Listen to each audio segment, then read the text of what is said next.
The Third World War. I was born a few years after the end of the last Great War, and since I was a little, I hear that the World War III would probably decimate a large part of the human race. I think we are already there, and we just haven't realized it yet. The difference is that I ingenuously believed that it would be a fight between some rich country against another, seeking more wealth.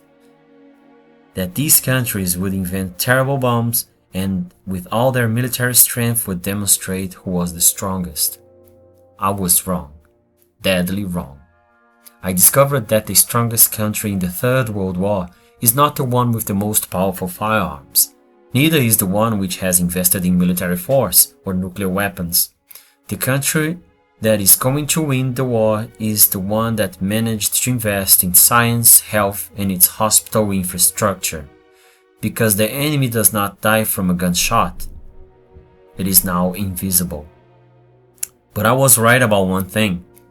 Many are going to die, and many are dying right now. This war has come to invert values. Just think about it. Petroleum without consumption is worthless. It is no longer the black gold as they have always said. Right now the actual gold is unavailable ICU and PPEs. Closed malls, deserted stores. Perhaps right now we're more familiar than ever with the concept of dead malls. Why buy it if nobody's going to see the new pair of shoes bought at an expensive store right at the launch of a new season collection? Expensive cars that won't leave the garage, cancelled trips. Even Disneyland has lost its charm. And Donald, this now Trump, asks Americans to stay home. In all languages, the most widely spoken word is the same: home, which also means shelter. The Great Wall of China was not great enough to stop the virus from spreading. We left all the work on the tables, and from one day to the next, everything stopped.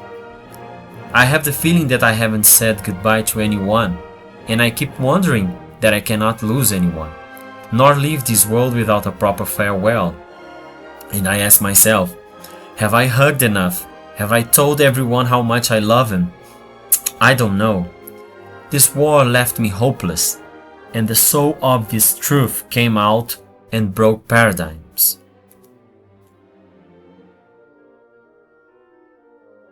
It took the world to stop and the virus to threaten our survival, so that parents could realize that the first education is learned at home, and that schools are instructional and socialization centers. That teaching is not easy, and that teachers are much more heroes than those shown in cinema. That the real legends are in hospitals wearing masks and without working conditions, and not in a government palace where the stupidity takes place in a natural and unscrupulous manner. If you learn from the wisdom of the elderly, you are a lucky one. The world after this tsunami will be younger, with less wrinkles and maybe less wise. Or perhaps wisdom will show up this time as long as it serves to understand that trips have been cancelled, because the big trip that must be taken is within ourselves. So that you understand that the important thing is not the costs but values. May this war serve us to review our concepts, understand that the rich are the workers, and without them there is no wealth. That without men nature is happier, and the sky is bluer.